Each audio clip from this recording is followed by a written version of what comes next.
El apache que compró a una joven embarazada y encontró un milagro inesperado.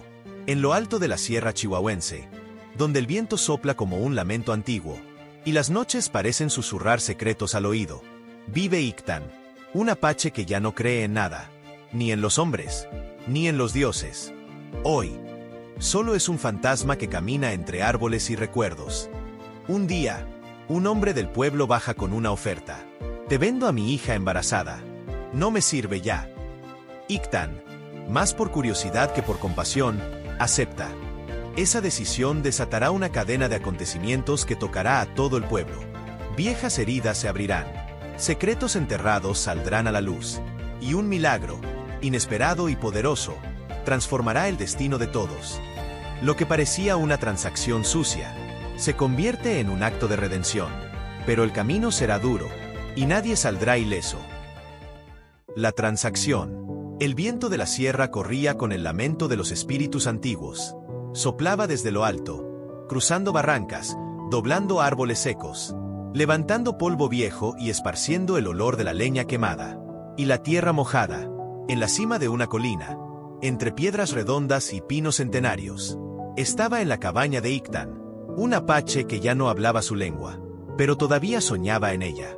El amanecer no llegaba de golpe allá arriba. Primero se asomaba con timidez, como si pidiera permiso. La niebla flotaba entre los troncos, y el aire sabía a frío, a silencio, recuerdos. Las aves apenas caminaban. El mundo parecía contener la respiración. Ictán partía leña con un hacha que había heredado de su abuelo. El filo estaba gastado, pero su mano era firme. Cada golpe tenía ritmo, como una oración. Vivía solo desde hacía 20 años. No hablaba con nadie, salvo con su perro, un mestizo tuerto al que llamaba Tigre por pura ironía. Tigre lo seguía a todas partes como si lo entendiera. Y tal vez, lo hacía. Ese día, sin embargo, el viento trajo otro sonido. Cascos de caballo, madera rechinando, voces humanas. Ictán alzó la mirada y frunció el ceño. Rara vez alguien subía hasta allá, y cuando lo hacían, no era una buena señal. Desde el borde del sendero apareció don Ezequiel Romero, un hombre de rostro enjuto, dientes amarillos y mirada perdida. Llevaba una mula vieja con 2 costales mal amarrados, y, detrás, montada de lado, una joven envuelta en un rebozo raído. La muchacha tenía el rostro oculto, y las manos sobre el vientre abultado. Estaba embarazada, muy embarazada. «Ictán», gritó Ezequiel desde lejos. «Necesito hablar contigo». El apache no respondió, solo clavó el hacha en el tronco. Se limpió las manos en los pantalones de mezclilla gastada, y esperó. El perro gruñó bajo. «No traigo problemas, compadre», dijo Ezequiel al llegar. «Al contrario, traigo una solución para los dos». Ictán no era hombre de hablar mucho, pero su silencio era tan elocuente como un sermón. Observó a la joven, luego al hombre. «Es mi hija», dijo el viejo. «Isabel está esperando un hijo, como puedes ver. Sin marido, sin dinero, sin futuro. Y yo, bueno, yo tengo mis deudas. Mucho me costó decidirme, pero creo que es lo mejor para todos. Es que se quede contigo». Ictán entrecerró los ojos. «¿Quieres venderla?» «Prefiero decir darle un destino», repuso Ezequiel, como si eso cambiara algo. «Tú vives solo. Necesitas ayuda, compañía. Ella necesita techo, comida, alguien que no la juzgue. No te la regalo, pero tampoco te voy a sangrar. Dame lo que puedas. Maíz, frijol, carne seca, lo que tengas». La muchacha no decía nada. Mantenía la mirada baja, pero sus ojos se movían con rapidez, como si evaluara rutas de escape. Tenía los labios partidos, las uñas sucias, y un rebozo que ya no la protegía del frío. El embarazo no parecía reciente. Debía tener más de 7 meses. «¿Ella sabe?», preguntó Ictán, por fin. «¿Saber qué?». «Que estás aquí, para cambiarla por granos». Ezequiel se encogió de hombros. «¿Qué más le queda?». Ictán se acercó a la muchacha. No la tocó, la miró, y lo que vio le estremeció el pecho. No había miedo en esos ojos. No exactamente. Había dolor, rabia, y un brillo muy leve, como una brasa que se niega a apagarse. ¿Cuál es tu nombre?, le preguntó. Isabel, dijo ella, apenas moviendo los labios. ¿Quieres quedarte aquí? Ella tardó en responder. Luego asintió. Entonces bájate, dijo él. Ezequiel se rascó la cabeza. ¿Y lo mío? Tengo carne seca y sal. Trato hecho. El hombre desmontó con torpeza. Tiró los costales al suelo y se marchó sin mirar atrás. El sonido de su caballo se fue perdiendo entre los árboles. Ictan no dijo nada. Entró a su cabaña, dejando la puerta entreabierta. Isabel se quedó afuera, de pie, sin saber qué hacer. Tigre se le acercó, la olfateó, y luego se echó a su lado. Era una bienvenida silenciosa. La joven entró con cautela. La cabaña era sencilla. Una mesa, 2 sillas, una estufa vieja, un catre, y muchos objetos colgados en las paredes. Herramientas, pieles curtidas, fotos viejas enmarcadas con madera. El olor era una mezcla de humo, resina y leña húmeda. «Puedes dormir allá», dijo Ictan, señalando una esquina con cobijas apiladas. Ella obedeció. Se quitó los zapatos rotos y se envolvió en la manta. No preguntó nada. No lloró. Solo cerró los ojos. Afuera, el cielo empezaba a cerrarse y los primeros truenos anunciaban lluvia. Esa noche llovió, como si el cielo también lloras por ella. Ictan se sentó junto al fuego. No durmió. Miró las llamas durante horas, mientras en su mente resonaban las palabras de su abuelo. Cuando llegue el espíritu herido, no lo apartes. Los caminos que más duelen son los que más enseñan. Isabel, en su rincón, tuvo pesadillas. Se revolvía entre las mantas. Susurraba nombres. Mamá, no, por favor, Mateo. Pero no se despertó. Solo apretaba el vientre, como si abrazara lo único que le quedaba en la vida. Ictan se acercó en silencio, sin tocarla. Observó ese bulto bajo la manta. Sintió algo extraño. Una punzada vieja, como un eco de cuando él también fue padre. Y en ese instante, el milagro aún no había llegado, pero ya empezaba a caminar hacia ellos. El invierno y los secretos. El invierno llegó antes de lo esperado. La sierra se cubrió de una neblina espesa que lo envolvía todo, como si el mundo estuviera atrapado dentro de un sueño blanco y frío. Las noches eran más largas, los días más callados. Las ramas de los árboles crujían como huesos viejos, y cada paso sobre la tierra congelada parecía un susurro de advertencia.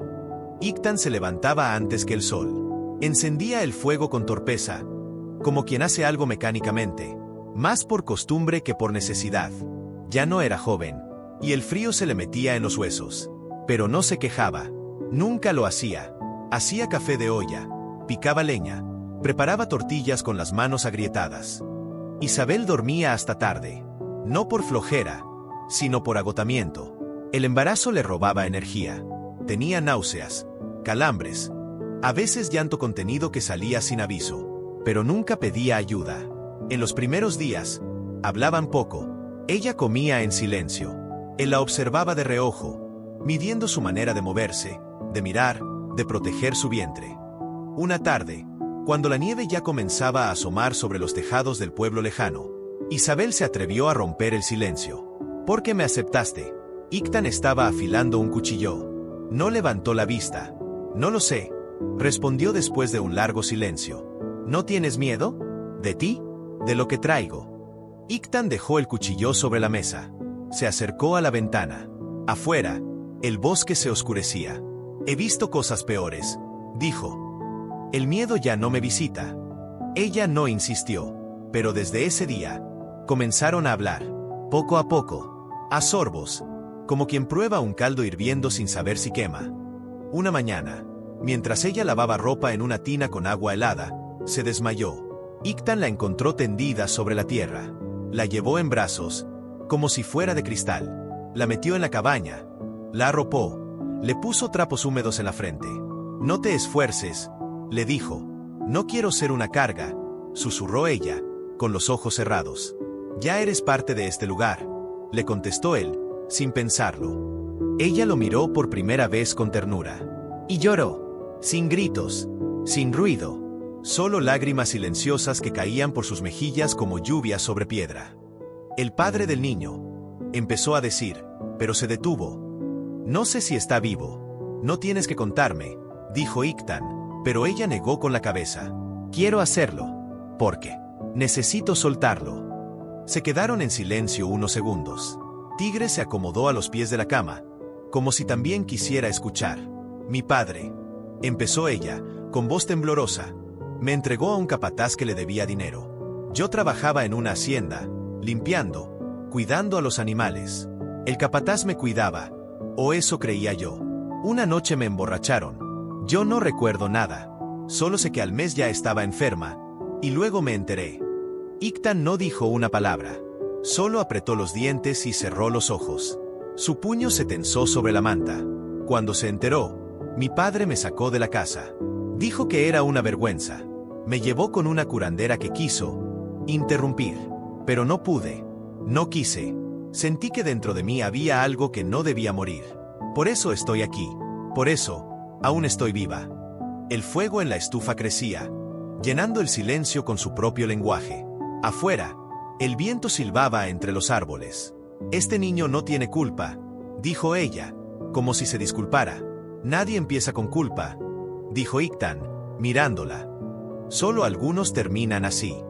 Los días siguientes fueron diferentes. Isabel empezó a moverse más cómoda por la cabaña. Preparaba atole, cocía frijoles, tejía con hilos rotos una bufanda pequeña. Le hablaba al bebé como si ya pudiera oírla. A veces reía, y esa risa, tan suave, se le metía a Ictan en el pecho como un recuerdo feliz que no sabía de dónde venía. Una mañana, mientras ella colgaba ropa en el patio, una voz la sorprendió desde el sendero. Era Soledad Rivera, la curandera del pueblo. Había subido con dificultad, apoyada en su bastón, con una canasta colgando del brazo. «Mijita, estás aquí. Dios bendito». Isabel corrió a abrazarla. Lloraron las dos. Soledad le acarició el rostro, le revisó el vientre, le habló al bebé con dulzura. «Este niño viene fuerte. Ya quiere salir». Ictan salió de la cabaña, receloso. «No vine a juzgar», dijo Soledad, al verlo. «Vine a ayudar». Él asintió con un leve movimiento de cabeza. «Aquí va a necesitar muchas manos, porque cuando llegue el momento, no habrá tiempo de correr al pueblo». Soledad se quedó 2 días. Le enseñó a Isabel cómo respirar, cómo acomodarse, qué hierbas tomar. A Ictan le enseñó a calentar agua, a reconocer los síntomas de peligro. Y antes de irse, le dejó una frase que no olvidaría. A veces, el milagro no llega cuando uno lo espera. Llega cuando uno ya se rindió. Ictan no entendió del todo, pero algo en su interior se movió. Esa noche, Isabel se quedó dormida más pronto. Afuera, la nieve empezaba a caer. Ictan se sentó frente al fuego, con un cuaderno viejo que nunca usaba. Sacó un lápiz y escribió algo que no había escrito en años. «Tal vez no estoy tan solo». Y con eso, cerró los ojos, y por primera vez en mucho tiempo, soñó con esperanza. El regreso del padre y la tormenta que se avecina. El clima había cambiado. El aire, antes seco y limpio, traía ahora olor a tormenta, a tierra removida, y a leña ardiendo a lo lejos. El cielo estaba cubierto por nubes como algodones grises, apretados unos contra otros. Los animales del bosque andaban nerviosos. Tigre, el perro, no dejaba de mirar hacia el sendero que bajaba al pueblo. Algo venía, algo que no traía bendición. Isabel ya tenía 8 meses de embarazo. Su vientre era como una luna llena, redonda, viva, palpitante. Dormía poco, caminaba con lentitud, y a veces se sentaba por horas frente al fuego, hablándole a su bebé como si le contara una historia antigua. Ictan la observaba con respeto. No intervenía si no era necesario. Había aprendido que Isabel no necesitaba un salvador, sino alguien que no la juzgara, que la tratara como a un ser humano completo, no como a una víctima. Pero esa paz frágil estaba a punto de romperse. Fue un miércoles. La nieve apenas había empezado a derretirse. Ictan cortaba leña detrás de la cabaña cuando escuchó el sonido inconfundible de un caballo resoplando. No necesitó asomarse. Sabía quién era. «Ictan», gritó la voz aguardentosa. «Sal, que no vengo solo». Ictan salió sin apuro, con el hacha aún en la mano. Frente a la cabaña, Montado sobre un caballo flaco y sudado, estaba don Ezequiel Romero. Junto a él, un hombre de rostro afilado, vestido con ropa cara, botas brillantes, y una pistola al cinto. ¡Qué milagro, don Ezequiel!, dijo Ictan sin emoción. Vengo por lo mío, contestó el viejo, con una sonrisa torcida. ¿Y qué es eso? Mi hija. Ictan no respondió, pero su mirada se volvió dura como piedra. Ya me cansé de las habladurías del pueblo, continuó Ezequiel. Que si soy un desgraciado, que si vendía mi sangre. Va, el asunto es que las deudas me siguen, y me ofrecieron un trato.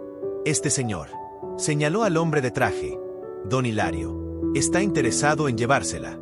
Tiene tierras, quiere una mujer joven que le dé hijos. Dice que paga bien. No está en venta, dijo Ictan, sin levantar la voz. No me digas eso, Apache, repuso Ezequiel, bajando del caballo. Ya la diste una vez. Solo cambia el trato. Además, no es tu hija, ni tu mujer, ni tu problema. En ese momento, Isabel salió de la cabaña. Traía el rebozo puesto, y su panza se asomaba como un reclamo. Al ver a su padre, se detuvo. No gritó, no retrocedió. Solo dijo, no me voy con ustedes. Claro que sí, rugió Ezequiel. Tú eres mi hija, y harás lo que yo diga. Ya no soy tuya, contestó ella, con una firmeza que sorprendió a todos. Don Hilario bajó del caballo. Señorita, dijo con una voz untuosa. Yo soy un hombre serio. Le ofrezco una vida mejor que esta choza. Yo tengo lo que usted necesita: protección, recursos, respeto. Este lugar no es para una madre. Ni usted ni él van a decidir por mí, dijo Isabel. Y si se atreven a tocarme, este hombre, señaló a Ictan, sabrá qué hacer. Hilario sonrió con desprecio. ¿El indio viejo? Por favor. Ictan no dijo una palabra, pero dio un paso al frente, con el hacha en la mano y la mirada fija. No era una amenaza, era una advertencia. Ezequiel alzó las manos. Tranquilos, tranquilos, no hay necesidad de violencia. Solo vine a hacer una propuesta. Ya la hiciste, dijo Ictan. Y ya fue rechazada. Don Hilario escupió al suelo. Esto no termina aquí. Tiene que haber consecuencias. Y las habrá, respondió Ictan. Pero no las vas a decidir tú. Cuando se fueron, la tensión seguía en el aire, como una tormenta sin lluvia. Isabel temblaba, no de miedo, sino de rabia. Ictan le ofreció sentarse, y le sirvió un té de manzanilla con hojas que Soledad había dejado. No pensé que volvería, dijo ella. Y mucho menos, con eso. El pasado siempre vuelve, contestó Ictan. Lo importante es cómo lo recibes. No voy a dejar que me lleven, Ictan, aunque tenga que parir aquí, sola, en la nieve. No estará sola. Ella lo miró, por primera vez, no con temor, ni con gratitud, sino con una fuerza compartida, como si por fin comprendiera que Ictan no la había salvado, sino que la había acompañado a salvarse a sí misma. Esa noche, el viento golpeó la cabaña con más fuerza que de costumbre. El perro no dormía, Ictan tampoco. Afuera, entre los árboles, alguien miraba desde la oscuridad. Y al día siguiente, Soledad subió con noticias. Don Ezequiel está juntando firmas en el pueblo para acusar de secuestro. Ictan dice que retiene a su hija a la fuerza. Dice que eres peligroso, y tiene gente que le cree. La tormenta no era solo de viento y nieve, era de rumores, y se estaba acercando. El secreto que altera el milagro. La mañana llegó gris, con un cielo tan bajo que parecía querer tocar los árboles. El viento soplaba más lento, como si llevara en sus manos una noticia que no se atrevía a entregar. La nieve, endurecida por la noche, crujía bajo los pasos inseguros de Isabel, quien despertó con una opresión en el pecho. No sabía si era angustia o presentimiento, pero algo no estaba bien. Ictan ya estaba despierto, sentado junto al fuego, con la mirada clavada en las llamas, como si ahí buscara respuestas que aún no llegaban. Cuando ella entró a la cabaña, él ni siquiera volteó, solo le extendió una taza de café caliente. El vapor subía lento, como una oración que no se atrevía a decirlo en voz alta. Tenemos que hablar, dijo Ictan, sin dejar de mirar el fuego. Soledad vino anoche. cuando tú dormías. Traía noticias, y un secreto que nos involucra a los tres. Isabel sintió que algo le jalaba el corazón hacia abajo. Se sentó con lentitud, y el peso del vientre parecía más denso, más real. ¿Qué secreto? Iktan hizo una pausa larga. Bebió un sorbo. Dejó que el calor le bajara por la garganta. Soledad dice que este niño no es como los demás. ¿Está enfermo? No, no es eso. Dice que es especial. Isabel frunció el ceño. Se acarició el vientre, como queriendo proteger al bebé de esas palabras. Sus ojos buscaron los de Iktan, pero él solo bajó la mirada. Entonces, la puerta se abrió sola. Una ráfaga de aire frío llenó la cabaña. Y ahí estaba Soledad, de pie, con su bastón, su rebozo de lana negra, y esa mirada de mujer que ha visto más allá de lo que el mundo permite. No deben temer, dijo con voz firme. Pero sí, deben saber. Se sentó despacio.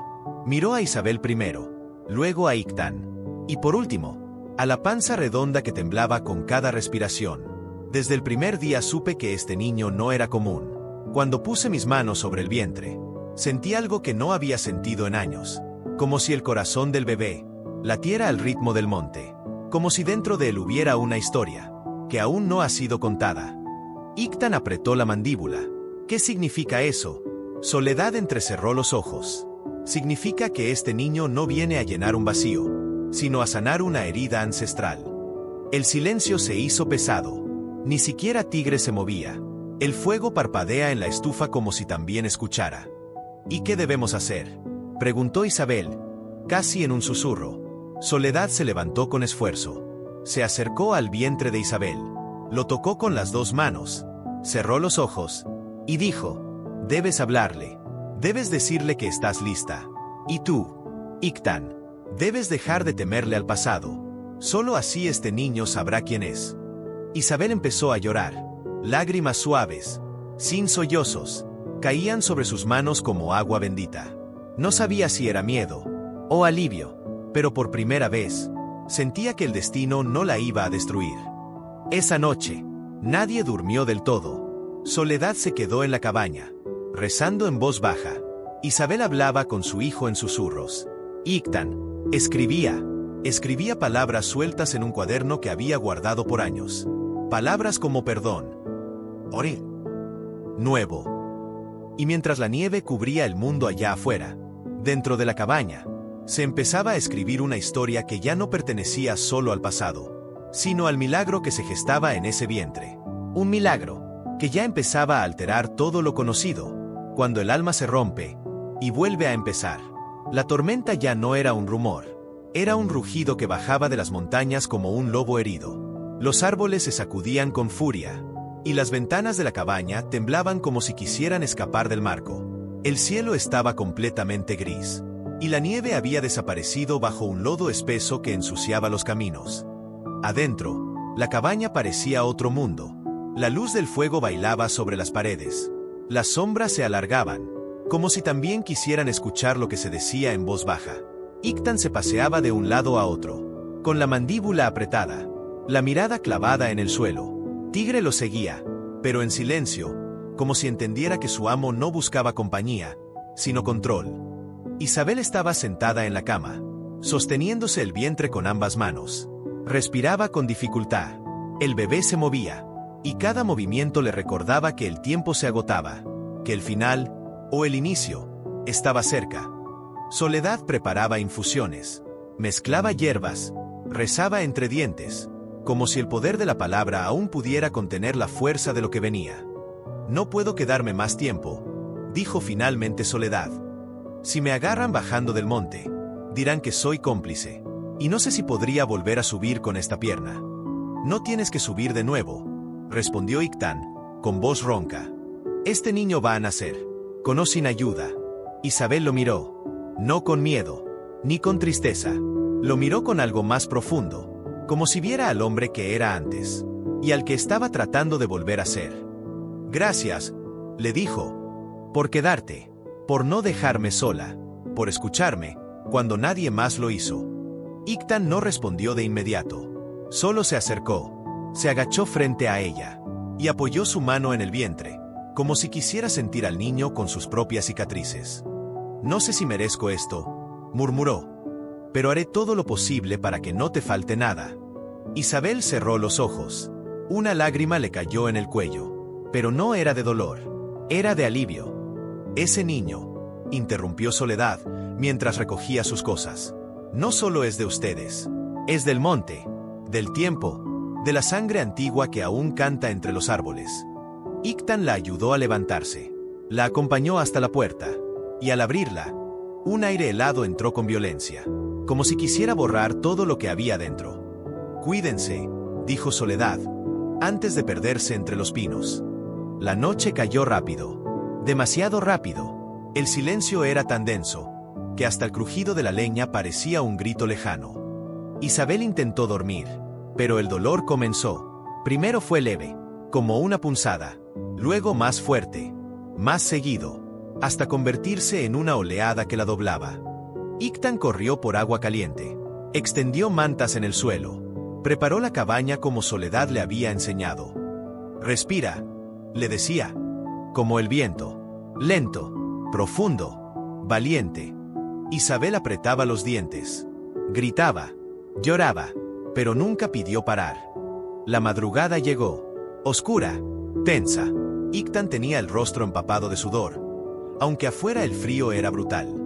Entonces, el llanto, un sonido que no se parecía a nada más en el mundo. Un grito pequeño, vivo, lleno de fuerza.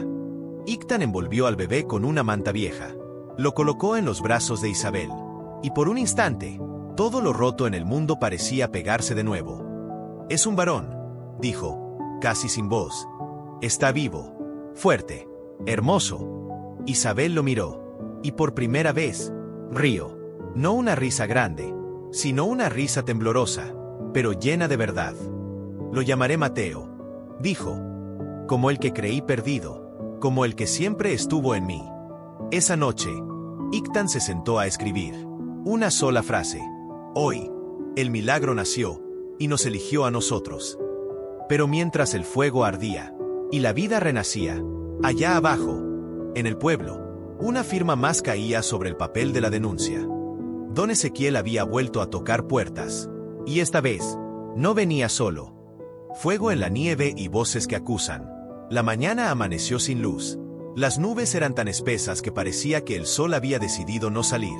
El aire era espeso, lleno de humedad, de humo lejano, de una tensión que se respiraba en la garganta como polvo viejo. Dentro de la cabaña, el bebé dormía. Mateo, pequeño, frágil, pero con una respiración fuerte, como si cada aliento suyo trajera consigo el eco de todos los que ya no estaban. Isabel no dormía, tenía ojeras, las manos temblorosas, y sin embargo, sus ojos brillaban con una determinación nueva. Era madre, y eso había cambiado todo. Ictan cortaba leña, no para calentar la cabaña, sino porque el cuerpo le pedía moverse. La mente no encontraba paz. Soñó con fuego, con gritos, con un niño llorando en medio de una multitud que señalaba con dedos largos y acusadores. Y ese sueño no era solo un sueño, era un anuncio. Al mediodía, Tigre empezó a ladrar, fuerte, desesperado, como no lo hacía desde aquella primera noche. Ictan salió, al fondo del sendero, subiendo como una plaga. Venían hombres, quizá 10, todos del pueblo, todos con el rostro endurecido, algunos con palos, otros con machetes, uno con una escopeta al hombro. Al frente, Don Ezequiel, y a su lado, un joven delgado, con anteojos empañados y un portapapeles en la mano. «Ictan», gritó el viejo. «Sal como hombre». El apache no se movió, solo cruzó los brazos, y respiró hondo. Sabía que no venían a hablar, venían a señalar, a juzgar, a condenar. Isabel apareció detrás de él, con el bebé en brazos. No dijo nada, solo sostuvo a su hijo con fuerza, y levantó el mentón. «Este hombre», dijo el joven de lentes, leyendo del papel, «ha sido acusado de secuestro, privación de la libertad y posible abuso de una menor». «Vea», gritó Ezequiel, con la voz ronca de furia fingida. «Me la robó, y ahora tiene un niño que ni siquiera sabemos de quién es». «Mentira», dijo Isabel, con una voz que partió el aire. Él me vendió. Él me echó de la casa como si fuera basura. Y ahora quiere borrarlo todo con papeles. Eso no lo puede probar, replicó el joven, nervioso. Iktan dio un paso al frente. Puedo decir lo que vi. Puedo mostrar lo que escribí. Pero no cambiará su odio, ni su vergüenza. Uno de los hombres del pueblo, Lucio, el panadero, bajó el machete lentamente. Don Ezequiel, ¿de verdad la vendió? El viejo sudaba. No la vendí. Le pedí ayuda. Este salvaje se aprovechó. Él no me tocó nunca, dijo Isabel. Ni con las manos, ni con la voz. Y si ustedes quieren llevarme, tendrán que quitarme a mi hijo de los brazos. Y tendrán que explicar eso a sus esposas, a sus hijas. Adiós. Hubo un silencio largo, tan largo que el viento se coló entre los árboles y movió las hojas como si fueran susurros. Don Ezequiel escupió al suelo. Su cara estaba roja de rabia, pero sus manos temblaban. «Estás muerta para mí», le dijo a Isabel. «Ya lo estaba», contestó ella, sin pestañear. Uno a uno, los hombres comenzaron a bajar la mirada. Lucio fue el primero en irse. Luego Manuel, el carpintero. Después otro, y otro. Hasta que solo quedó Ezequiel, el abogado. Y el silencio. «No tienen pruebas», murmuró el joven, guardando el portapapeles. «Tampoco tienen alma», dijo Iktan. Cuando se marcharon, el viento cambió. Sopló hacia el norte, como si por fin la montaña respirara en paz. Esa noche, Iktan encendió el fuego más grande que había hecho en años. Isabel se sentó junto a él. El bebé dormía en su pecho. «Gracias», susurró ella, «por no rendirte, ni siquiera cuando era más fácil hacerlo». «No lo hice por ti», dijo él, con voz grave. «Lo hice por mí, porque si volvía a huir, esta vez no regresaba». Se quedaron en silencio, aferrados al fuego, a la vida, al milagro.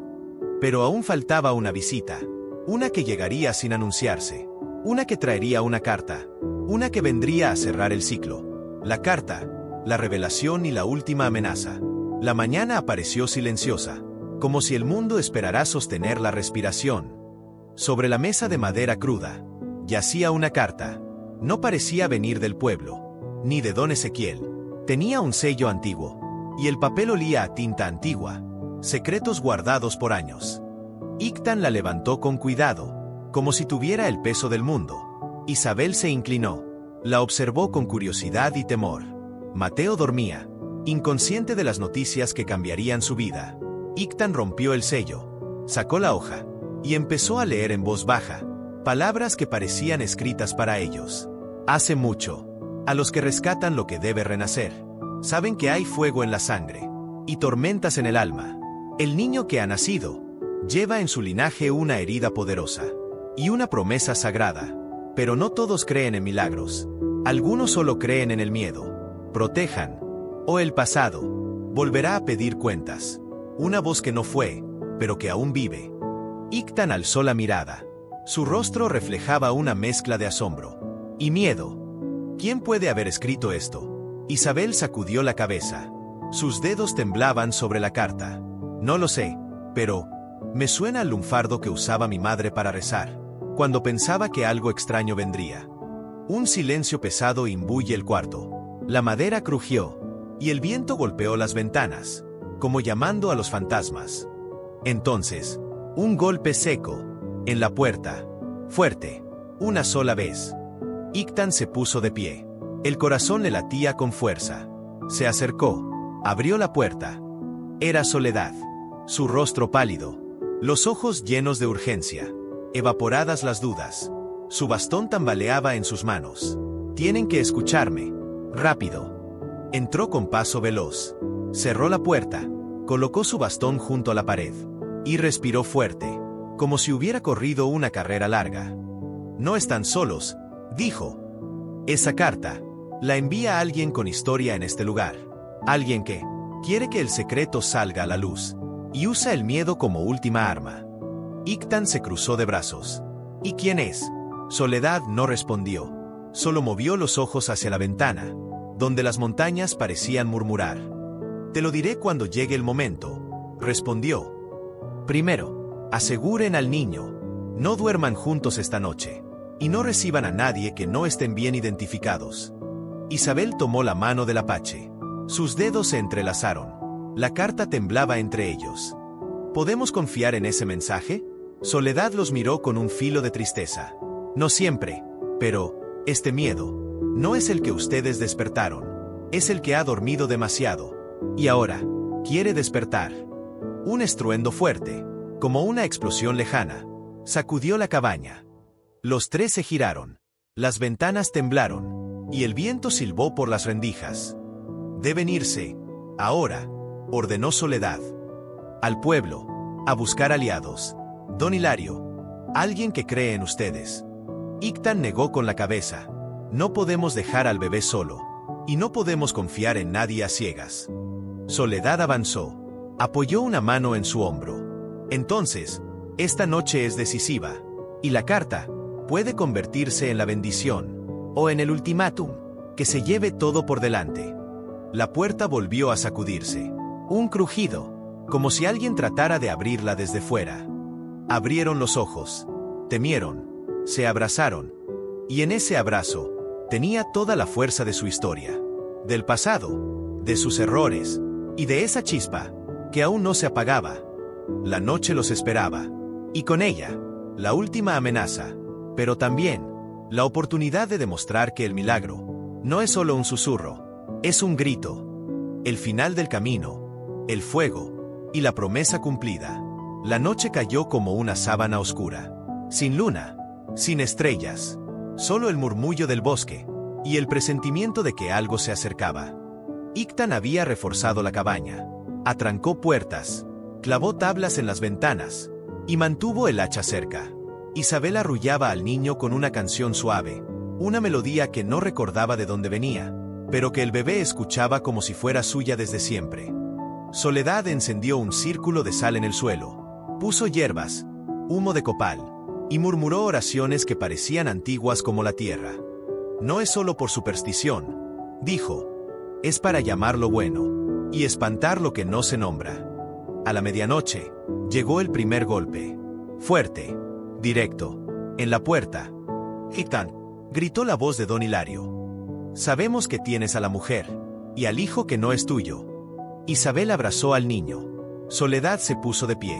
Ictan, en cambio, abrió la puerta.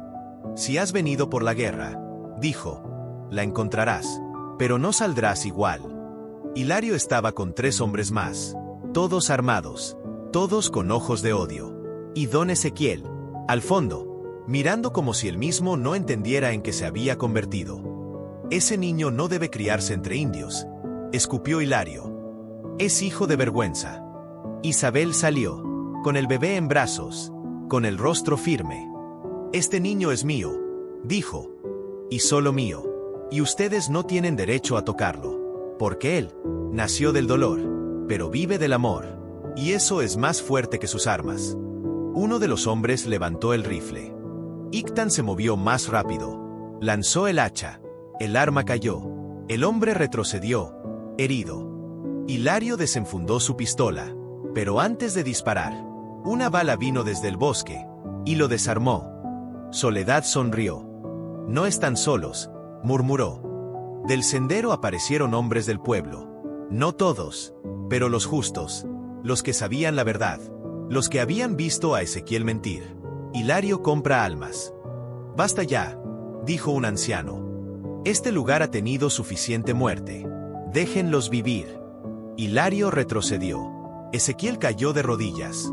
Yo solo quería recuperar algo. Perdiste todo, el día que vendiste a tu hija, dijo Ictan. Los hombres se fueron, humillados, heridos, pero sin poder reclamar nada. El amanecer llegó con un color distinto, como si el cielo mismo respirara tranquilo. Isabel, sentada frente al fuego, amamantaba a Mateo. Ictan la miraba, con la ternura que solo los que han perdido entienden. Gracias, dijo ella, por no salvarme, por acompañarme. Él no respondió, solo le dio la carta, y ella la quemó, dejando que el humo llevará el último secreto al cielo. Soledad se despidió. Ya no me necesitan, dijo, El milagro ya está aquí. Semanas después, en la cabaña, Mateo dio sus primeros pasos. Isabel reía. Ictan escribía en su cuaderno viejo. Tal vez el milagro no vino del cielo. Tal vez vivía en el corazón que no se rinde. El viento de la sierra ya no dolía. Y por fin, Ictan volvió a soñar en su lengua. Si esta historia tocó tu corazón, no olvides suscribirte, darle like y compartirla con alguien que aún cree en los milagros. En este canal, cada historia tiene alma, y cada final, una razón para volver a creer. Nos vemos en la próxima historia. En un rincón olvidado del norte de México, donde el polvo se levanta más rápido que los sueños, vivía una niña que cargaba el mundo sobre sus hombros. A sus 11 años, ya conocía el dolor de madrugar para trabajar, el cansancio de caminar descalza por kilómetros y el silencio de un estómago vacío. Nadie preguntaba por ella. Nadie veía su esfuerzo. Era una niña invisible, explotada en un rancho donde los niños no jugaban, solo obedecían. Pero un día, en medio del monte, apareció un hombre, un apache callado, pobre, de mirada profunda. Todos lo ignoraban, pero él vio lo que nadie más quiso ver. A una niña que merecía otra vida. Y con ese gesto, pequeño para el mundo, gigante para el corazón, comenzó una historia que cambiaría el destino de ambos. Porque no solo la salvó a ella, también se salvó a sí mismo. Esta no es solo una historia de justicia, es una historia de sanación, ternura, segundas oportunidades y valentía, como las que solo pueden nacer en el alma de quien ha sido herido, y aún así, decide proteger. La niña que no jugaba. El rancho La Esperanza tenía un nombre que no se merecía. Bajo sus galeras se respiraba polvo seco, hambre y obediencia. Allí, las bestias comían mejor que algunos peones. Y entre ellos, caminando sin hacer ruido, estaba Marianita, una niña de 11 años que jamás había jugado con una muñeca ni ido a la escuela. Solo sabía cargar, trapear, obedecer. Su madre había muerto al darla a luz, y su padre desapareció años atrás entre las promesas de los cañaverales. Don Nazario Hurtado, dueño del rancho, era un hombre de modales correctos cuando se trataba de negocios, pero en su casa mandaba con la voz alta y la correa lista. A Marianita la adoptó, según decía, por caridad. Pero todos sabían que era una sirvienta sin sueldo. La niña dormía en una bodega con costales de maíz y trabajaba desde el amanecer hasta que se apagaban las luces. Si se enfermaba, le daban té. Si lloraba, la castigaban, pero nunca se quejaba, porque nadie la escuchaba. Una tarde de julio, mientras Marianita recogía leña en las faldas del monte, vio algo que no esperaba. A unos metros, agachado entre los matorrales, estaba un hombre moreno, con trenzas largas, piel curtida por el sol y mirada profunda. Estaba descalzo, con un morral de cuero colgado al hombro, recogiendo hierbas.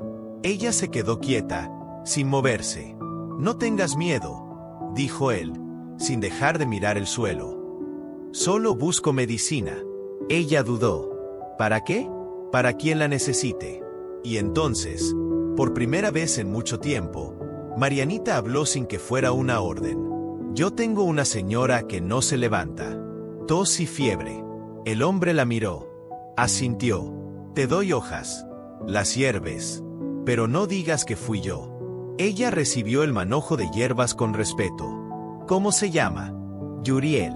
Yuriel desapareció entre la maleza como si fuera parte del monte. Marianita volvió al rancho con las hojas escondidas en la blusa. Esa noche, se las dio a Martina, una de las cocineras, que cuidaba en secreto a una anciana enferma. Al día siguiente, la fiebre bajó. Martina preguntó, «¿De dónde sacaste eso?» «Un hombre del cerro. Un apache». La mujer palideció. «¿Yuriel?» «Sí». Martina no dijo nada. Solo miró hacia el monte como si hubiera visto un fantasma. Yuriel era un nombre que muchos conocen, pero pocos se atrevían a pronunciar. Él había vivido entre los cerros desde hacía más de 10 años, después de perder a su esposa y a su hijo en un incendio que nunca fue investigado. Algunos decían que había sido culpa de los Hurtado. Otros, que Yuriel había enloquecido del dolor. Pero todos coincidían en algo. No se le hablaba. Pero Marianita no sabía esas historias. Solo sabía que aquel hombre no la trató como sirvienta, ni como estorbo. Le habló con respeto. Le enseñó algo útil. Y sobre todo, la miró como persona. Volvió a buscarlo una semana después. Lo encontró junto a un arroyo, tallando una figura en madera. ¿Qué haces? Un ave. Para quien la merezca. ¿Y quién decide eso? El viento. Ella se sentó a su lado. No dijeron nada más. Solo compartieron el silencio como se comparte un secreto. Yuriel comenzó a notar cosas. La forma en que la niña se tocaba los dedos quemados. La forma en que se sobresaltaba con los gritos del viento. Y una cicatriz en la espalda que asomaba cuando se agachaba. No hizo preguntas. Aún no. Pero cuando ella no llegó al monte al tercer día, supo que algo andaba mal. Bajó al rancho de noche, oculto entre sombras, y desde una ventana, la vio. Marianita tenía el ojo morado. Caminaba lento. Cojeaba. Y entonces, algo dentro de Yuriel cambió. Ya no era solo una niña del rancho. Era una niña como la que él perdió. Y esta vez, no pensaba quedarse callado. El grito que nadie oyó. La noche en el rancho se arrastra despacio, como si el silencio supiera lo que pasaba tras los muros. Las lámparas de petróleo colgaban en las paredes, y los perros apenas ladraban.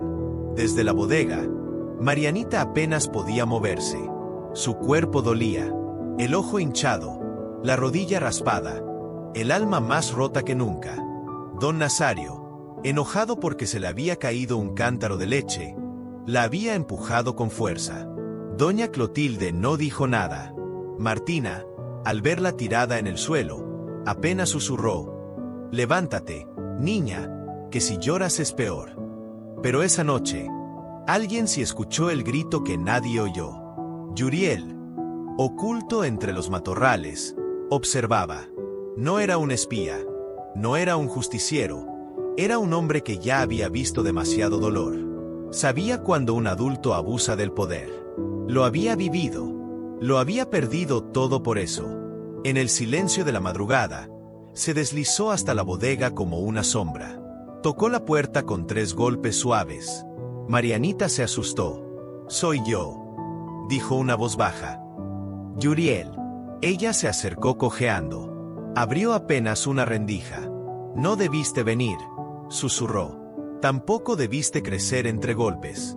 Le entregó una pequeña bolsa con pomada hecha por él mismo. Cera de abeja, raíz de chiltepín y savia de mezquite. Le indicó cómo usarla. Ella lo miró con los ojos enrojecidos. «¿Por qué me ayudas?» «Porque a mi hija nunca pude salvarla». Fue la primera vez que Yuriel lo dijo en voz alta. Y fue también la primera vez que Marianita vio a un adulto hablar con dolor y sin rabia. ¿Ella tenía mi edad? Un poco más. Pero era igual de valiente. El silencio los envolvió. Luego él habló. «Si quieres salir de aquí, yo te saco». «¿Y a dónde iría?» «A donde tú puedas ser niña. Aunque sea por un rato». Marianita no respondió. El miedo era más grande que su sueño. Pero la semilla había quedado sembrada. Al amanecer, don Nazario notó que algo no estaba bien. Marianita apenas se movía. Martina la cubría como podía, mintiendo que tenía el virus del estómago. Pero doña Clotilde sabía. Lo veía en sus ojos. Esa misma mañana, Yuriel fue al pueblo. No bajaba desde hacía meses. Se dirigió directo a la iglesia. Encontró al padre Ezequiel barriendo el atrio. «Necesito hablar con usted», dijo con voz firme. El sacerdote lo miró con recelo, pero algo en la mirada del apache le impidió rechazarlo. Dentro de la sacristía, Yuriel lo dijo todo. Contó lo que vio, contó lo que vivió. Habló de Marianita, de los golpes, de la explotación. El padre no quería creerlo. Nazario es hombre de misa, de donaciones, de consejo, y también de abusos, interrumpió Yuriel. Lo que usted elige ignorar, lo sufre una niña cada día. El padre Ezequiel abrió un libro viejo. En él había anotaciones de bautizos, de registros, de nacimientos. Buscó y encontró el nombre de Marianita. Confirmó que no era hija legal de los Hurtado. No tenía tutela formal. Era una niña prestada, sin documentos, sin protección. ¿Qué quiere que haga?, preguntó el sacerdote. Que diga la verdad, que la saque de ahí, que me ayude a darle otro destino. El padre guardó silencio. Luego asintió. Dios no me mandó a esconder la injusticia. Esa noche, se planeó todo. Yuriel escondería a la niña. El padre haría pública la verdad. Martina, desde adentro, abriría la puerta trasera. Y cuando llegó el momento, Marianita no dudó. Salió corriendo por el corral, con las alpargatas colgando, el corazón latiendo como tambor. Yuriel la esperaba detrás del nopal grande, con una manta y un burrito para huir por la cañada. ¿Lista?, preguntó. Sí, respondió ella, con voz fuerte. Entonces vamos. Y sin mirar atrás, empezaron el viaje que cambiaría sus vidas para siempre. Camino al monte. La luna iluminaba el sendero polvoso que se abría entre cactus, piedras y veredas olvidadas. Marianita iba sentada sobre un burrito viejo, envuelta en una manta que olía a humo y a monte. Iba en silencio, con los ojos muy abiertos, como si su cuerpo aún no creyera lo que estaba ocurriendo. Yuriel caminaba a su lado. No decía mucho, pero su presencia era firme, como si la noche misma lo protegiera. ¿Dónde vamos?, preguntó la niña. A donde nadie te mande callar, respondió él. Caminaron durante horas, sin encontrarse con nadie. Yuriel conocía cada atajo, cada planta, cada silbido del viento. En su cueva, a media ladera, tenía guardadas cobijas, agua y tortillas envueltas en hoja de plátano. Esa noche, Marianita durmió por primera vez sin sobresaltos. En el pueblo, mientras tanto, la noticia de su desaparición ya había explotado. Don Nazario despertó furioso al no encontrarla. Golpeó mesas, gritó a Martina, acusó de traición. Pero Martina solo se persignó y guardó silencio. Al mediodía, el padre Ezequiel leyó un mensaje desde el púlpito. Una niña no es una criada. Una niña no es una esclava. Una niña merece dignidad. Y luego, sin nombrar a nadie, denunció. Hay quien se disfraza de hombre de bien, mientras esconde la vergüenza de golpear a los más indefensos. Hoy, Dios me exige decir lo que por años callé. Marianita fue explotada, y no volverá allí. El pueblo se dividió. Algunos aplaudieron, otros murmuraron. Don Nazario no tardó en reaccionar. Fue directo a la comandancia. Me robaron a la niña, gritó ante el comisario Gallo. Ese apache se la llevó. El comisario, cómplice silencioso del patrón, asintió. Vamos a buscarlo. Organizaron una cuadrilla, con machetes, caballos y armas. Subieron al cerro como en tiempos de caza, sin saber que esta vez no se enfrentarían a un delincuente, sino a un padre de corazón. Mientras tanto, Yuriel le enseñaba a Marianita a preparar un té con raíces. Para el susto, le dijo, no se cura con silencio, se cura con fuego bajito. Marianita, por primera vez, sonrió, y luego preguntó algo que había guardado por años. ¿Por qué me ayudas? Yuriel la miró, se sentó a su lado, cortó un trozo de madera. ¿Por qué tú me estás salvando a mí? Yo creí que no tenía a quien cuidar, hasta que llegaste tú.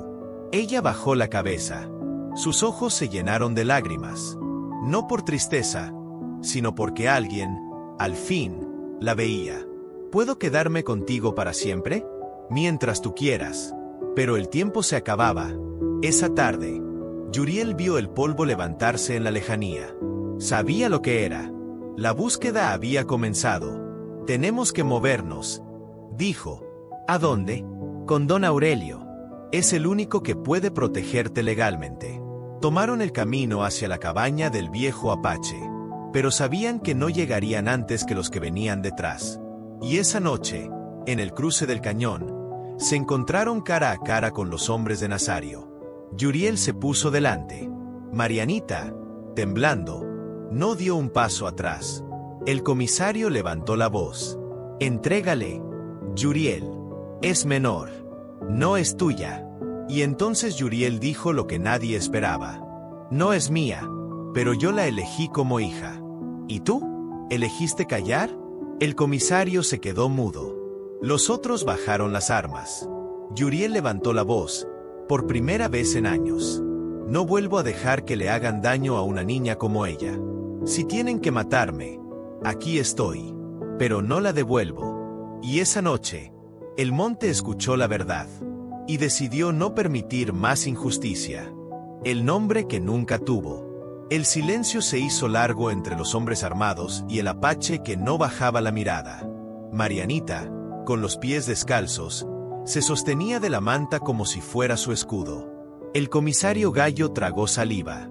Frente a él no había un bandido. Había un hombre que estaba dispuesto a morir por una causa justa.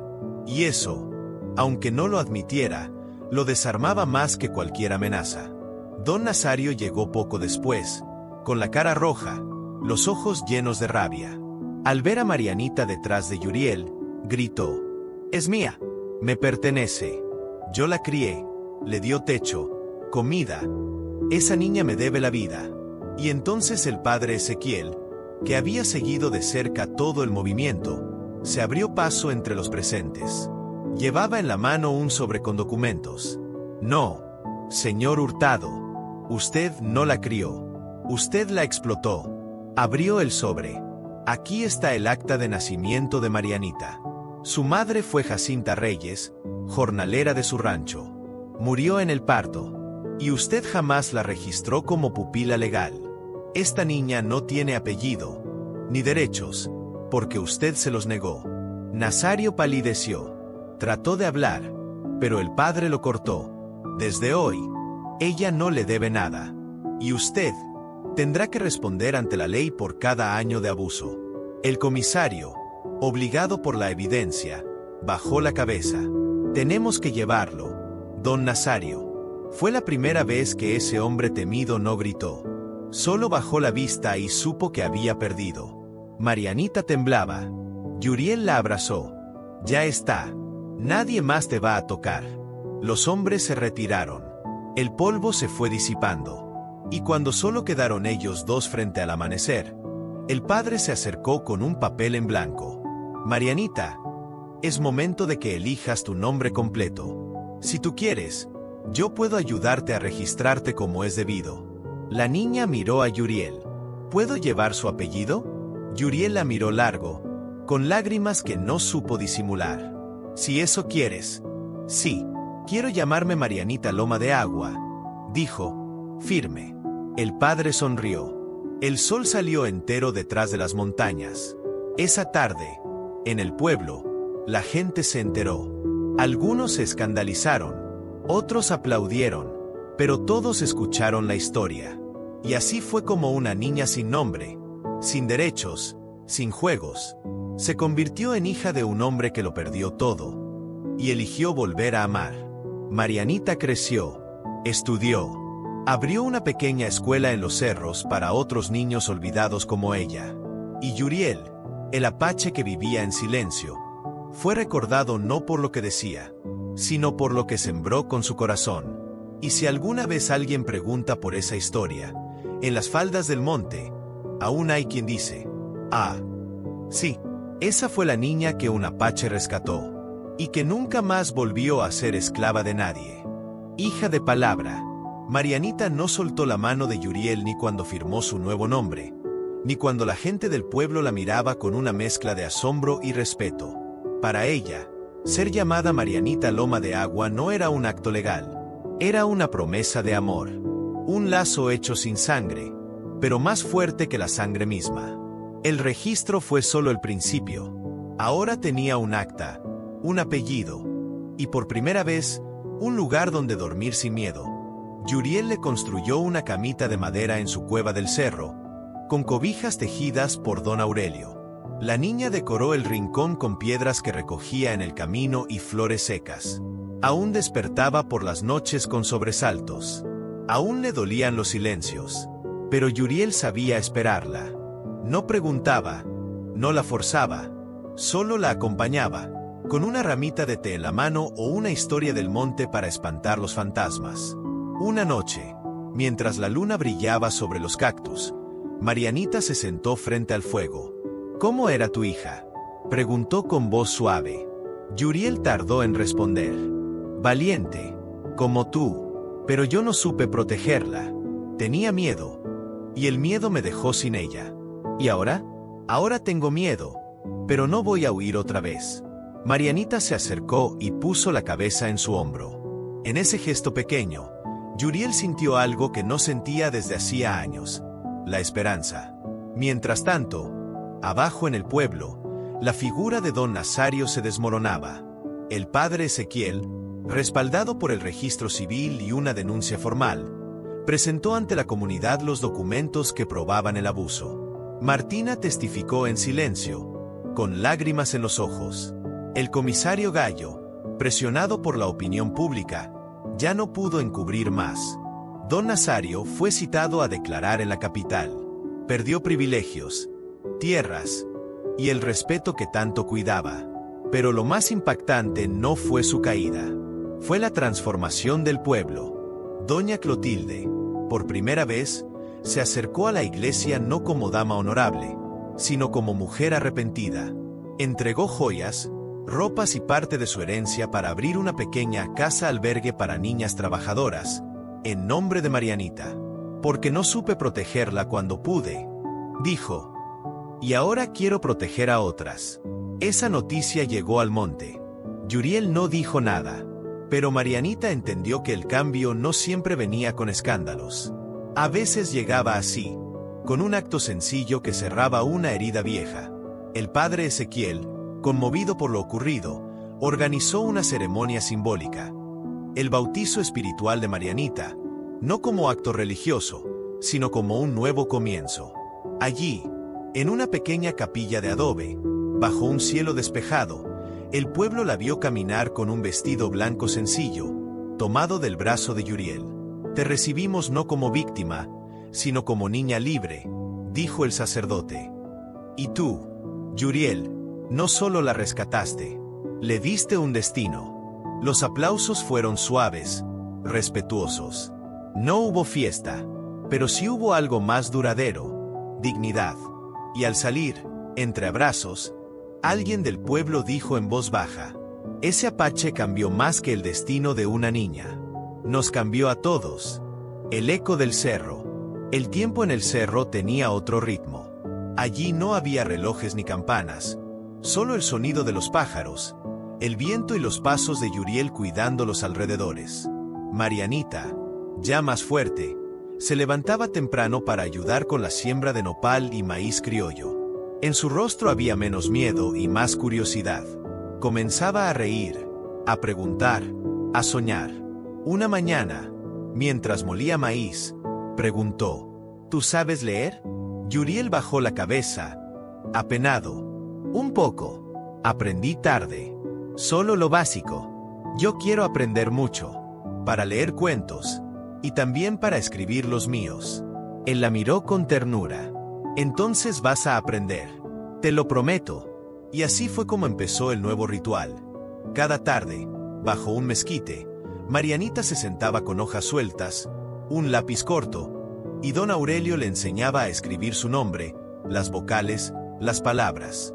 La educación es la forma más profunda de libertad, decía el anciano. Y tú ya empezaste a volar. Mientras tanto, en el pueblo, algo inesperado empezó a suceder. Más niños que trabajaban en ranchos empezaron a desaparecer. No por secuestro, por huida. Una cadena invisible había comenzado. Algunas mujeres, madres, cocineras, lavanderas, empezaron a pedir ayuda. Ya no querían que sus hijos vivieran como ellas. Inspiradas por la historia de Marianita, fueron al albergue que doña Clotilde había abierto y pidieron refugio, apoyo, clases, pan. Y el pueblo, antes callado, se dividió una vez más. Unos decían: esto se está saliendo de control. Un apache y una niña no pueden cambiarlo todo. Otros contestaban: ¿y si sí pueden? El padre Ezequiel organizó un círculo de lectura para niñas, con ayuda de la escuela. Yuriel, aunque no bajaba mucho al pueblo, mandaba plantas medicinales, frutos, apoyo. Se convirtió en un símbolo de resistencia humilde. La gente comenzó a hablar de él con respeto, pero no todos estaban de acuerdo. Los patrones de ranchos vecinos se reunieron. Hablaron de orden, de tradición, de que los niños trabajan porque así se forma el carácter. Y entonces, un día, don Nazario volvió. Regresó de la capital con una orden judicial. Quería pelear por su reputación. Alegaba que Marianita lo había difamado. Aunque no podía exigir su regreso, quería limpiar su nombre a como diera lugar. Cuando la noticia llegó al monte, Yuriel respiró hondo. Este hombre no aprende, dijo. Marianita lo miró sin miedo. ¿Y qué vamos a hacer? No nos vamos a esconder. Vamos a mostrar quiénes somos, con la verdad. Así comenzó una campaña, no de venganza, sino de memoria. Con ayuda del padre, de doña Clotilde y hasta del nuevo comisario, el pueblo organizó un foro público de testimonio. Uno por uno, extrabajadores, madres y niños, ya adolescentes, hablaron, contaron lo que callaron por años. Dieron nombres, fechas, cicatrices. Y al final, Marianita subió al estrado. No lloró, no gritó, solo dijo, mi historia no es la única. Solo fue la primera que alguien decidió escuchar. Don Nazario, sentado al fondo, no tuvo que responder. Esta vez, el pueblo ya no le temía.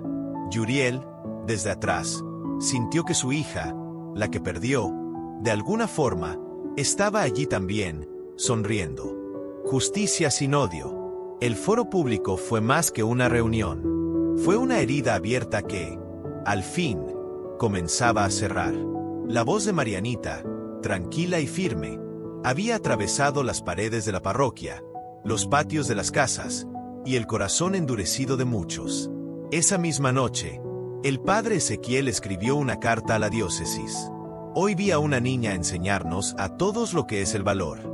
Yuriel, el apache que muchos juzgaron por pobre, nos ha dado la lección que ni los libros ni los púlpitos nos habían dado. Proteger a un inocente es el acto más sagrado que existe. La carta se filtró. Llegó a oídos de periodistas locales. Y lo que había sido un conflicto de pueblo, se volvió noticia estatal.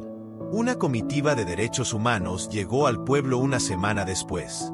Entrevistaron a Marianita, al padre, a doña Clotilde. Vieron el albergue, los testimonios, las condiciones. Lo documentaron todo. Don Nazario intentó detenerlos. Alegó que todo era una conspiración en su contra.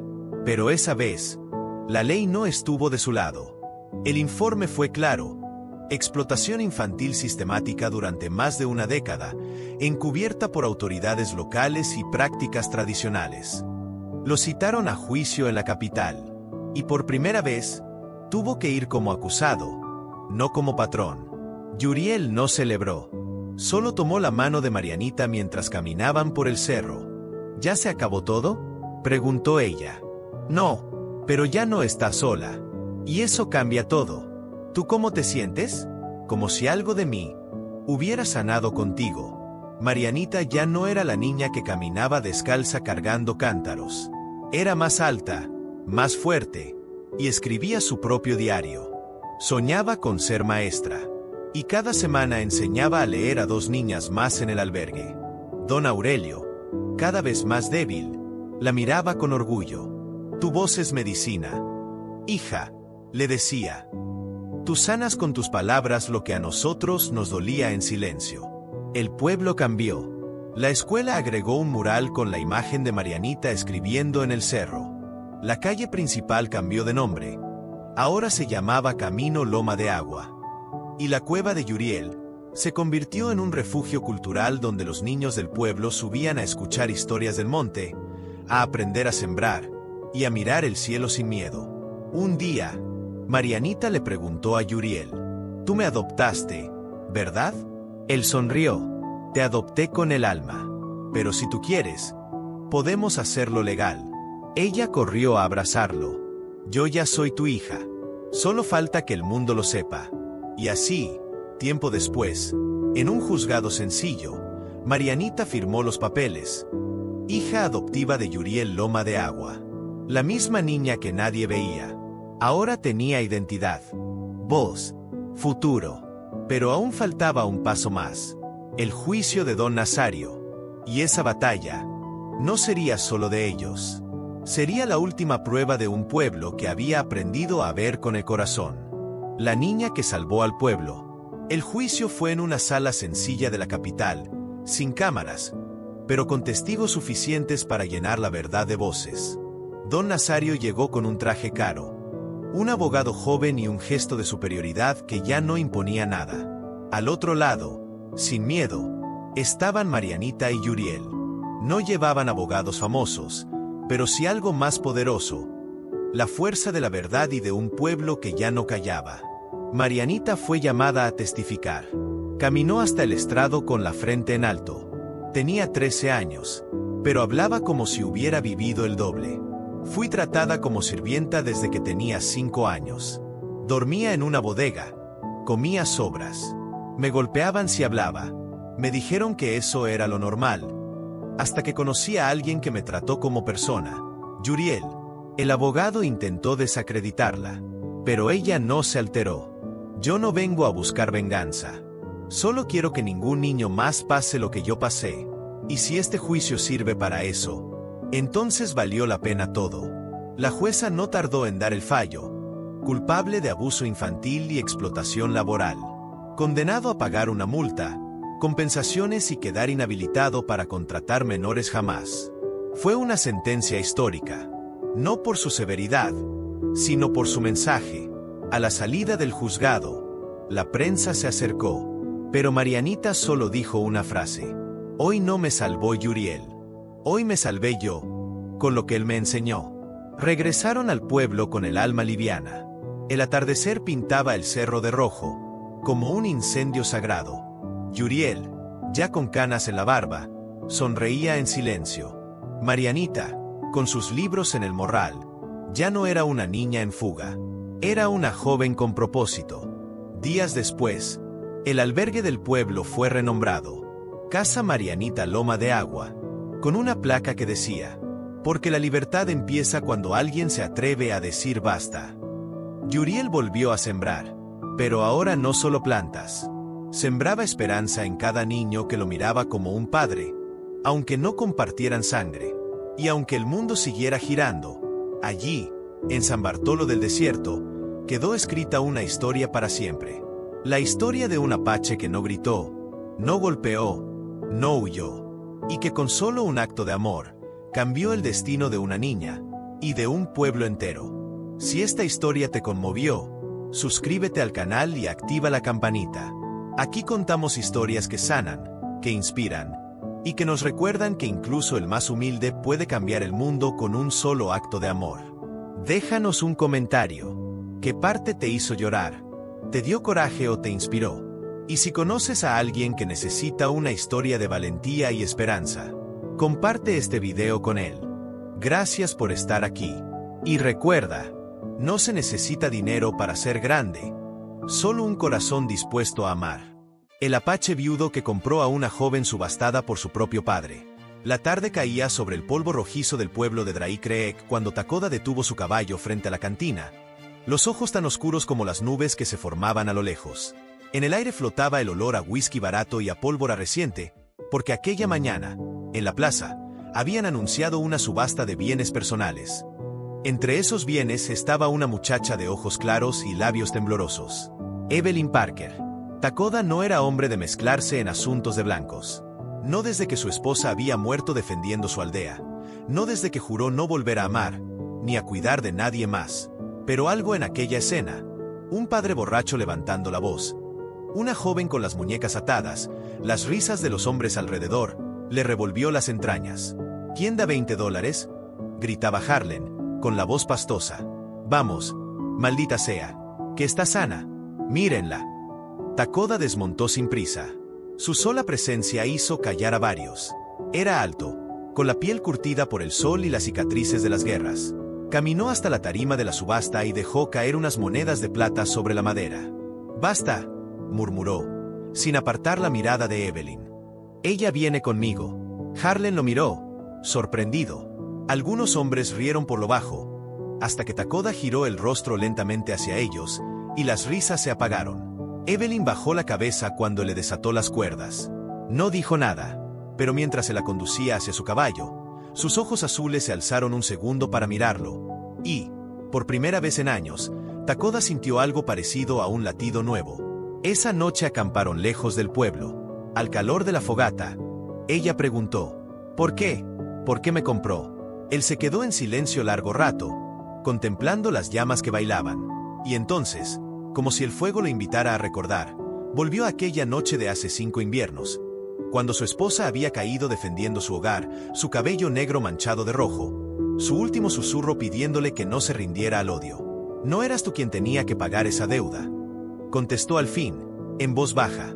Ella lo miró largamente, y, aunque seguía asustada, en su rostro apareció una sombra de gratitud. Los días siguientes recorrieron juntos los senderos secos que separaban Drake Creek del territorio apache. Evelyn apenas hablaba, y él apenas preguntaba, pero cada noche, ella se acercaba un poco más al fuego, hasta sentarse a su lado, hasta atreverse a sonreír débilmente cuando él cazaba conejos para alimentarla. Chenoa los encontró en el campamento al 5.º día. Se acercó a Takoda con la delicadeza de quien sabe qué decir y qué no decir. «Sigues huyendo de ti mismo, hermano», le susurró mientras Evelyn dormía junto al fuego. «Ella no es tu castigo, ni tu redención. Solo una niña que necesita que la vean». Takoda se quedó mirando a Evelyn mucho rato aquella noche. Recordó el aroma del cabello de su esposa, sus risas antes de la guerra, y la promesa rota de no volver a cuidar a nadie. Pero al amanecer, cuando Evelyn despertó sobresaltada por una pesadilla, Takoda se inclinó hacia ella y le pasó una mano por el hombro. «Todo está bien», murmuró. «Estás a salvo, en Drake Creek». Mientras tanto, Deputy Ramsey escuchaba rumores en la cantina.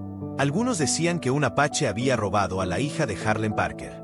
Otros decían que el padre estaba buscando hombres armados para recuperarla.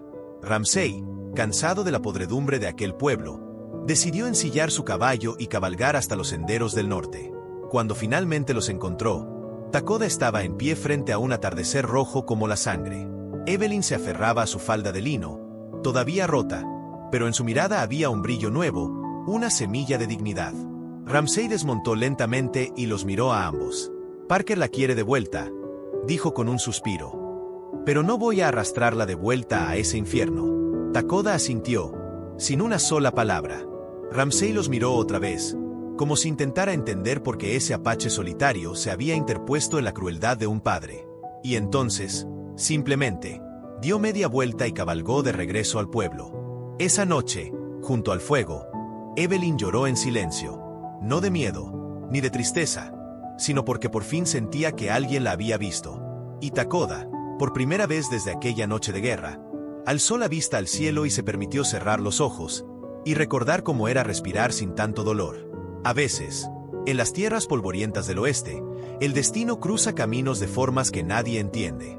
Y a veces, solo a veces, un corazón roto encuentra otro más roto aún, y juntos, logran latir otra vez. Los días en la pradera se alargaron, y con cada amanecer Evelyn parecía un poco menos aquella niña asustada que subastaron frente a todos. Aprendió a montar el caballo de Takoda, a encender su propia hoguera, a distinguir las huellas del ciervo entre la hierba alta. Él no decía mucho, pero sus silencios ya no eran tan fríos, y sus ojos, antes tan vacíos, empezaban a llenarse con pequeños destellos cuando ella le sonreía. Pero el pasado nunca deja de perseguir. Una tarde, mientras recogían leña cerca del río, un disparo quebró la calma, una bala silbó y se incrustó en el tronco a centímetros de Evelyn. Takoda reaccionó como el guerrero que era. La tomó por el brazo, la arrojó al suelo y sacó su cuchillo en un solo movimiento. Entre los árboles apareció Harlan Parker, tambaleante, con 2 hombres armados detrás, y el odio bailando en sus ojos inyectados de licor. «Me la devuelves, salvaje. Es mía». «Mía», bramó, apenas capaz de sostener su rifle. Takoda lo miró, sin miedo, y habló por primera vez con un tono que heló la sangre de Evelyn. Ella no te pertenece, ya no. Los hombres a su lado dudaron, porque en la postura de Takoda había algo más grande que furia. Había resolución. Entonces Harlan dio un paso más.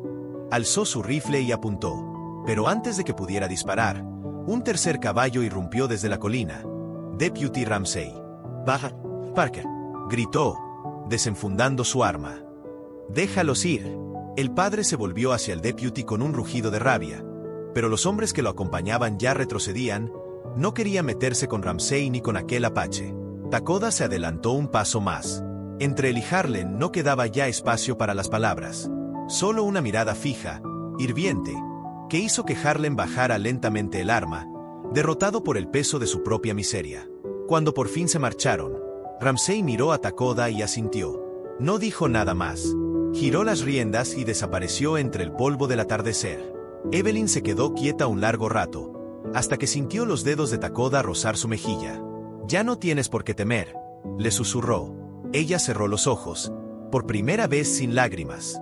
Y esa noche, mientras dormía junto a la hoguera, Takoda miró al cielo estrellado y pensó en su esposa perdida. La recordó riendo, con las flores en el cabello, y por primera vez desde su muerte, le habló en silencio. «Te prometo que esta vez no fallaré». Los días que siguieron fueron distintos. Evelyn empezó a vestirse con ropa que Chenoa le regaló. Un vestido sencillo bordado con cuentas azules. Su cabello, antes sucio y enmarañado, caía ahora limpio sobre sus hombros. Caminaba con la cabeza un poco más erguida. Una tarde, en el río, ella se detuvo a mirarlo mientras llenaba un cántaro. «Gracias por devolverme algo que pensé que nunca tendría». Él la miró largamente, con el reflejo del agua brillando en sus ojos oscuros.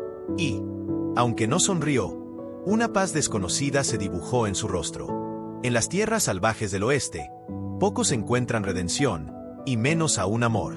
Pero, a veces, basta un acto de coraje para romper el ciclo de dolor y empezar a sanar. Takoda lo entendió al verla reír por primera vez junto al río, y ella lo entendió al verlo respirar profundo, como un hombre que por fin aprende a vivir de nuevo. En esas praderas infinitas, entre polvo y estrellas, la vida les dio una segunda oportunidad. Y esta vez, ninguno pensaba desperdiciarla. Pasaron las semanas. Evelyn aprendió a trenzar su cabello como Chenoa, a lanzar una piedra para ahuyentar a los coyotes, a hilar cuentas para decorar su vestido. En cada gesto de Takoda había un respeto que ella nunca había conocido, y en cada mirada suya le encontraba una fuerza que no sabía que aún quedaba en su corazón. Pero la amenaza de Harlan Parker nunca desapareció del todo. Una mañana, mientras recogían agua en el río, Chenoa corrió hasta ellos con la cara desencajada. «Vienen», jadeó. «Más de una docena, armados, quieren llevársela por la fuerza». Takoda apretó los puños. Sabía que ese momento llegaría. Sabía que su destino no era escapar, sino enfrentar el odio de aquel hombre hasta el final. Esa noche no durmieron. Takoda pasó horas afilando su cuchillo y tensando las cuerdas de su arco. Evelyn, sentada a su lado, no lloró. Solo lo miró y dijo, con una voz más firme de lo que nunca había tenido: «No me esconderé esta vez». Él le sostuvo la mirada largo rato, hasta que, finalmente, asintió. Cuando el sol asomó en el horizonte, el retumbar de cascos llenó el valle. 12 hombres, con rifles en las manos y el rostro duro como piedra, encabezados por Harlan Parker. Su aliento apestaba a whisky, pero su voz retumbó con odio. «Dámela, maldito salvaje, o acabamos con todos aquí». Takoda no se movió. Avanzó unos pasos, dejando atrás a Evelyn y Chenoa, y habló con voz de trueno. «Ya no puedes arrebatar lo que nunca fue tuyo». Harlan rió, burlón, pero en sus ojos había miedo, porque el guerrero apache no estaba solo. A su espalda, como salidos de la misma tierra, surgieron hombres y mujeres de su tribu, armados con arcos, lanzas y fusiles viejos. Chenoa estaba entre ellos, firme y serena. Evelyn se puso en pie, a su lado, con un arco colgado al hombro. El silencio se hizo eterno. Harlan dio un paso más, pero algo en la determinación de Takoda y en la mirada nueva de Evelyn lo detuvo. La niña que había subastado era ahora una mujer que ya no temía. Y el apache viudo ya no era un fantasma de sí mismo, sino un guerrero dispuesto a morir para defenderla. «Vete, Parker», gruñó Takoda, con una fuerza que hizo eco en las rocas. «Y no vuelvas jamás». Por un momento, El padre pareció dudar. El sonido del viento fue lo único que llenó el valle. Y, uno a uno, los hombres que lo acompañaban bajaron sus armas y dieron media vuelta. Parker lo siguió, derrotado, cabizbajo, hasta desaparecer en el polvo. Cuando el último caballo se perdió en el horizonte, Takoda soltó por fin un suspiro. Se volvió hacia Evelyn, y ella sonrió. Esa sonrisa, limpia y valiente, le devolvió algo que había perdido hacía años: esperanza. Chenoa se acercó y puso una mano en su hombro. Hoy, hermano, hoy has vuelto a ser tú. Esa noche, mientras las estrellas iluminaban la pradera y la hoguera crepitaba, Evelyn se recostó junto a él. Ya no quedaban cadenas, ni miedos, ni pasado que los atara, y en el silencio de la llanura, él escuchó por fin su propio corazón latiendo, libre. En el cielo, las estrellas parecían más brillantes que nunca, como si las almas de los que ya no estaban los miraran desde allá arriba, sonriendo. Y entre polvo, fuego y luna, nació una nueva familia, hecha de cicatrices y segundas oportunidades, hecha de un hombre roto y una niña que aprendió a pelear por sí misma. Así, en el territorio apache, se tejió una leyenda, la del guerrero viudo que desafió al odio, y la de la joven que se atrevió a vivir. Si te conmovió esta historia, y quieres seguir escuchando relatos que te lleven de la mano por mundos llenos de emoción y personajes inolvidables, te invito a suscribirte al canal, dejar un comentario con lo que más te tocó de esta historia y compartirlo con alguien que también necesite escucharla hoy. Nos vemos en la próxima historia.